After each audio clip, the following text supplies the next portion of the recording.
What is going on, everybody? Welcome to episode number 41 of our Texas Rangers franchise. And in today's episode, we are going up against the New York Yankees in the ALDS game number 3. You can see the box score. We won game number 2, 6 runs to 2 runs. A pretty good win against a 104-win New York Yankees club. So we're holding our own. We got Roger Ashley going up on the mound here in this gameplay for game number 3 in Globe Life Park in Arlington, a.k.a. the ballpark in Arlington that's supposed to be no longer existing in this 2021 season. But, you know, hey, we don't have create a ballpark function. But the rookie going to get an early strikeout, the first out of the game, and pretty gutsy call here, right, by Chris Woodward, the manager for the Texas Rangers, throwing out Roger Ashley, the rookie, against this powerful Yankees lineup. But he's moving pretty good through this lineup, already 3 up and 3 down, no base hits, no walks, and we're going to go into the bottom of the first inning with Andrews, Owings, and LeMahieu. So, guys, I did simulate the first game and the second game. You guys saw that, so series is tied 1-1. Elvis Andrus is getting on base here through an error by Miguel Andujar, and a base hit just out of the reach of Gleyber Torres' glove. It's going to bounce right off of it and get right into right field. And Judge corrals this one, fires it into third, and that's a pretty decent play right there for Judge, showing off his arm strength. Here's a little tapper down the first baseline. Luke Voit going to tag LeMahieu out.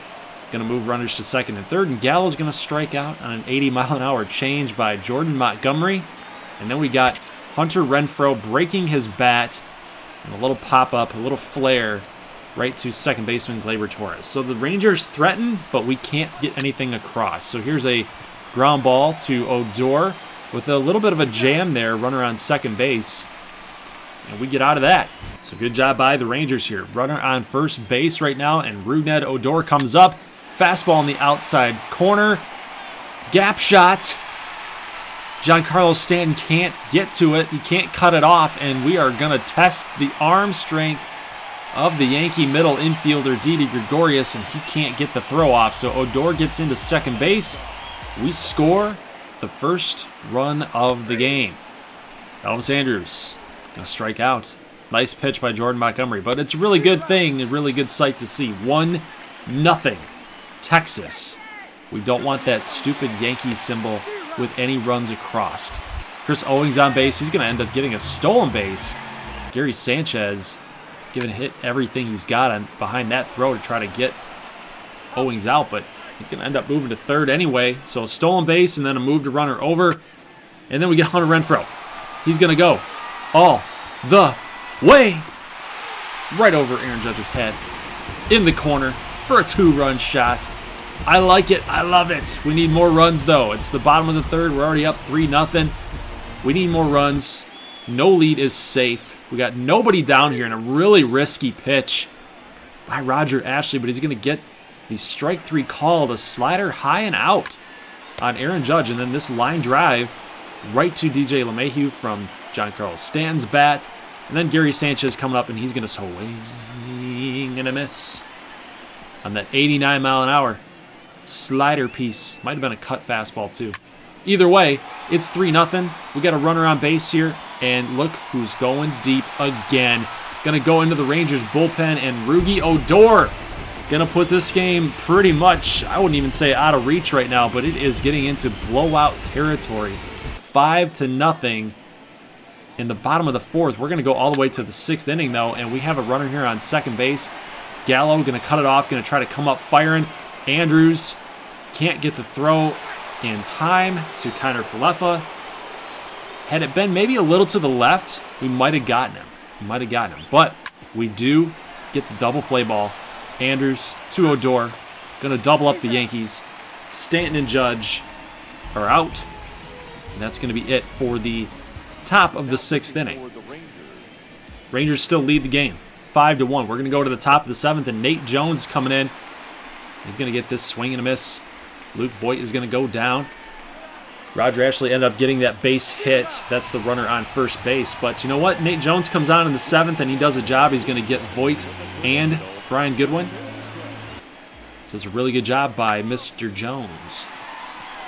Next up, bottom 7th. Andrews going to go deep. It's going to be 6-1. And you know what, guys? That's the dagger. That is the dagger. No Yankee comeback in game number 3. And Roger Ashley gets his first big league win in the postseason in his very, very young career.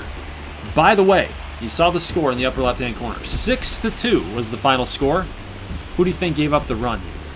It was Jose Leclerc, of course. He gave up the home run to Giancarlo Stanton. See the box score just real quick. But yeah, he hit that home run in the top of the 9th to pull it within 4 runs. But the Yankees, I think the story with them was that the 2 errors kind of really hurt them. And just all the home runs that they gave up. I mean, look at the Rangers offense, right? We got Andrews with a solo shot. We had Hunter Renfroe with the 2-run home run, but he only had 1 hit. It's pretty much what did the Yankees in. Yeah, Ashley was really good, but I think the home run ball really did them in. We got 1 more game until we advance, but we didn't do it. Simulated the game. Yankees win. Series is now tied 2-2, and we got to play this game in New York. And this one stings a little bit because the Yankees, they're coming back a little bit on us, guys. They're coming back on us. This is an elimination game right here. 2-2 against their ace pitcher, Luis Severino. That pitch probably should have been a strike, and he's a little upset already. The first batter, he's like, yeah, it was a little high, maybe? A little high? Nope. He should actually have 2 strikes on Elvis Andrus right here. But here's the 4th pitch, and this one's going to go inside. 89 mile an hour in action. And he's going to give up a walk. So leadoff walk for Texas, and 0-2 count here. That slider is so hard to determine right out of Severino's hand. It looks like that fastball is going to come in on inside part of the plate on you. And then, yeah, MLB The Show, good job, good job. So I stole, but they wouldn't let me swing. They wouldn't allow me to swing the bat. That was a slider just right down the middle, just begging to get hit. And what a play. What a play by Luke Voit. To take extra base knock away from Joey Gallo, that's a great, great effort. One that we're probably going to look back on and be like, you know what, this is why the Yankees won the series. But we got Robbie Ray, our own ace out there, our left-hander, and the first pitch of the game. Literally the first pitch of the game to Gleyber Torres is going to go off the wall for a double. The Yankees are now in business to get this thing started off right. Here's Miguel Andujar. He's going to pop out into foul territory, and Ronald Guzman's going to make the play for out number 1. That's a gift. That's a gift. We really needed that out right there, but we're not out of the woodshed yet, out of the woodwork, out of the woods, out of the forest, however you want to call it. But we do get the strikeout on Aaron Judge, and here's your postseason bracket. So Cincinnati did advance, the Dodgers advanced, and the Astros advanced over Cleveland. So I will give you guys an updated spreadsheet after the premiere is over. That way you can see exactly what happened and where you stand in the standings. And remember, you guys are actually playing to be an offseason advisor. So first place is going to be the offseason advisor for 2022 of this Rangers franchise series. Chris Owings is going to get on here in the top of the 4th. That's our first base hit of the game. So keep that in mind as we go through the rest of this game here. DJ LeMahieu, line drive back to Gregorius. That would have been nice. A nice little gap shot. Probably would have only moved Owings up 1 base, but here is Joey Gallo coming up on a 2-0 count, and look at Judge. This thing got out so fast that Judge was already at the wall, and he already gave up on it. He's like, there's no way I'm getting that. So Gallo takes Severino deep, 40 pitches through 4, so, you know, he's been efficient. He's been doing a really good job with his pitch count, but you know what? We had been seeking our first hits of the game. Gallo delivers the big blow. The very next inning, after 1 out in the bottom of the 4th, Giancarlo Stanton goes the opposite way. That right field porch being so tiny and so small, these big-time hitters get the benefit of the doubt out there. So we do get the 3rd out after... Oh, nope, just kidding. Just kidding. Chris Owings lets it fall. He just didn't have enough speed out there, so we get another double. And this time it's going to be off the bat of Gary Sanchez. Brian Goodwin comes up. He's going to get a base hit right past Elvis Andrus. So now we're kind of in a sticky situation here because we just had gotten the lead 2-0. Stanton comes up, hits that solo shot. Now runners here on the corner against Aaron Hicks. And strike 3, fastball low and away. Nice pitch by Robbie Ray. So great job to get us out of that little mini jam that we were facing there. Odor going to get on base with a walk with nobody down. So Severino's kind of had a little bit of a problem there so far in the game. But Ronald Guzman not going to do us any favors offensively with a ground out double play. And he feels bad about that. Just not a good pitch to swing at, but he elected to anyway. So bottom of the 5th here still after that double play. Kiner Fluff is going to strike out, but the ball gets away from Gary Sanchez, and that's going to lead us to a 2-out runner on base. Elvis Andrus, can you do something, bud? Nope. Miguel Andujar makes the play to second base. Not going to challenge the throw out to first. 0-2 count here on Luke Voit in the bottom of the 5th, and Mazzara not quick enough to get there. He's going to dive, give it everything he's got. But we get another leadoff double for New York. We can't seem to get these leadoff guys out. So here's Gleyber Torres, and got to time this perfectly here, Joey. Come on, baby, get up. 2-run home run for New York, and Gleyber Torres puts the Yankees on top. They had not led in this entire game. Now we're about halfway through the game, and now they're taking the lead. So momentum has shifted to New York, and Chris Woodward is already starting to think, what do we have to do? Because we have to beat these New York Yankees. They knocked us out of the ALCS last year. They're a thorn in our side. They're the monkey on our back. But DJ Mayhew going to get a base hit here in the top of the 6th inning. That's much needed. So here's Gallo, who hit that 2-run home run earlier. And not a good pitch to swing at. Not a good one to swing at, but Gallo elects. And it's going to be a strikeout. So 82 pitches in for Sevy.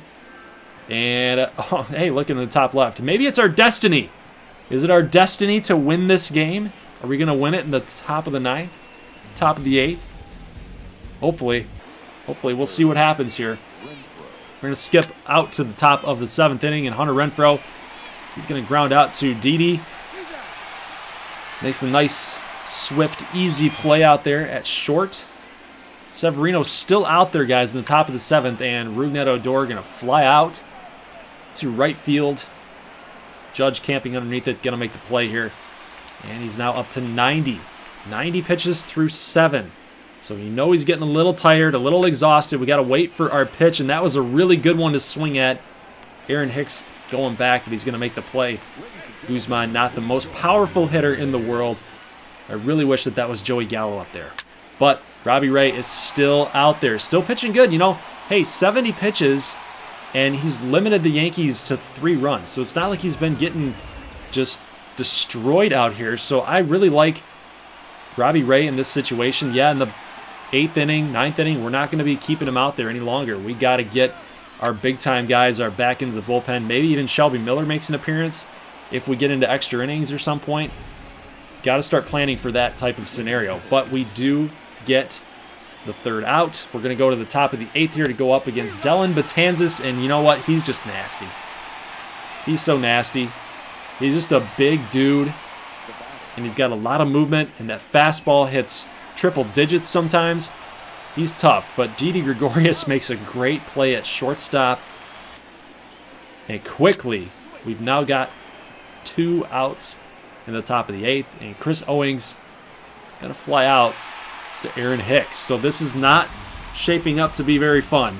Very, very fun of an ending here, guys. I can feel the tenseness. We're tense. We're getting tense right now. Bottom of the 8th. Alex Colomé comes on and gets the 1st out. Only took him 3 pitches to do so. Aaron Judge. Not gonna go. Not enough. Fly ball at the warning track. Gallo makes a great play, and he knows he just missed it to put this game to a 2-run lead. And Elvis Andrus trying to make the play in the hole, but it's going to get away. He threw it over Guzman's head. Hopefully that does not come back to bite us. So this is a big out.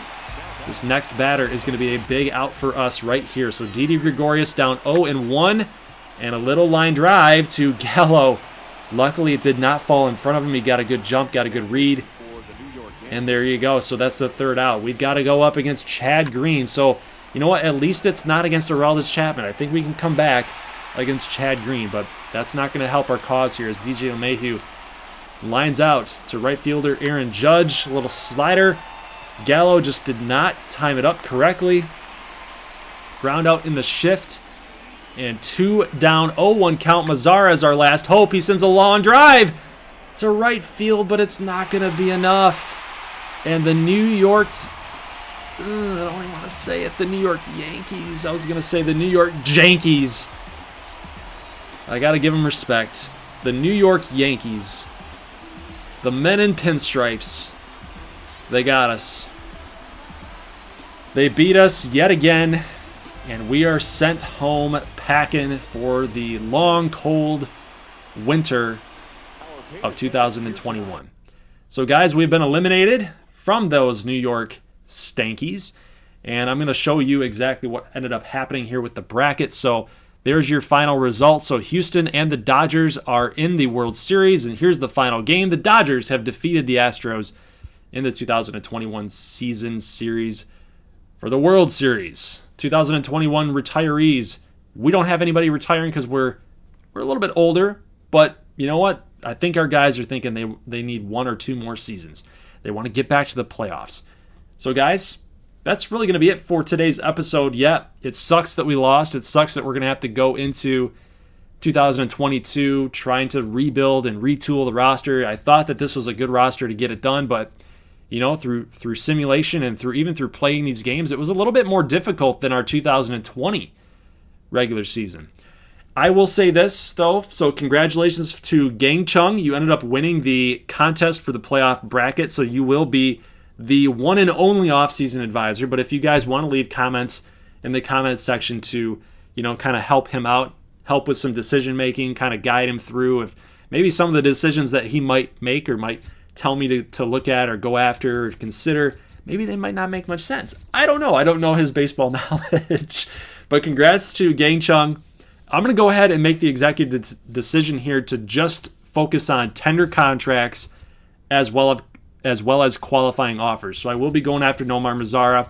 I will be going after, let's see, we'll look at it here again. I think I'm going to go after Shelby Miller. He was also available. Hunter Renfroe, not thinking about bringing back.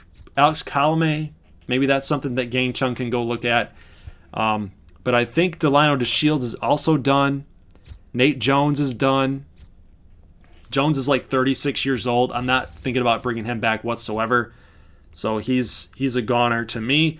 Got a lot of regression that we'll go ahead and look at. But Shelby Miller, you know, as an 83 overall, it sucks that he's going to be our ace unless we address it in free agents or unless we start trading for people. I'd like to bring him back, though. I mean, he's still 31 isn't young per se, but with that B potential in 83, like he's still serviceable. And I really don't want to get rid of a pitcher like that. But Delino DeShields, he lost his job to Chris Owings in center field. And we've got a very, very, very, very, very young outfield that we could easily call somebody up, take Delino DeShields' spot as our backup outfielder. Could easily work out that way. I know he can play second base, but that 263, 338, it's decent. It's good enough, and I know he's very fast, very speedy, but I don't think he's justifiable to pay that much money to bring a guy like that back. Carter Capps, I could see bringing us some good innings to bring him back, but Nate Jones, again, like I mentioned, you know, he's regressing pretty hard. 6'2" this season through simulation, mostly. He just was not good, and that age is a definite factor. I actually don't see Hunter Renfroe on this list. Yep, he's not on that list. Interesting. But I don't think I'm going to bring Renfroe back because I'm going to get Nomar Mazara, and then we're going to go address some things in the offseason and the free agent period. Might end up trading for somebody, but Chris Rusin as well, he's not coming back either. 5.95. Bullpen has to get fixed as well. That's another point of emphasis I'm going to hit on this offseason. Sean Kelly, not there's just no room for him down in the minor leagues. And again, Carter Capps is definitely a guy that I want to bring back. Colome, like I said, you guys can figure that out if you want to go extend Colome out. But we need to also focus on hiring a manager. And I think Chris Woodward, he's a decent manager, but I think when Joe Madden is up on the board here or AJ Hinch is on the board, you almost have to just let him go. You got to let him go. You got to go after some of these guys like Clint Hurdle, Hinch, Madden. Gary Disarcina would not be too bad. I mean, he's a real guy. I like to focus on real players when I'm signing, or real ex-players, just real people, guys that have had the major league experience, that have played in the game. But, like these guys like Jackie Urban or Grover Munoz, like none of these guys, none of these fake guys. I like the real guys. Kamara Barti, former Detroit Tiger, I believe. Maybe Arizona Diamondback, if I'm remembering him right. But yeah, I'm focused on real guys. Let me know in the comment section, like Sandy Alomar Jr. Let me know in the comment section who you think that I should bring in to be the manager. And again, I like to focus on attribute grades too. But Tommy Lasorda, at 56 years old, what did he do? Jump in a time machine? A hot tub time machine? What is going on there? He's like 92 years old. Maybe we just hire Tommy Lasorda just for the memes. We've also got Terry Francona here up on the board. Maybe he's a guy that we want to consider too. But here's a little sneak peek. So I didn't do anything with signing our guys and exclusive free agents and anything. I just simmed ahead just to give you guys a look and see like what you might be able to recommend for the next video, the offseason video. But we got some good players here. I might do a live stream of the offseason. I'll let you guys know at a community post. Leave a like if you like this thing. And as always, peace.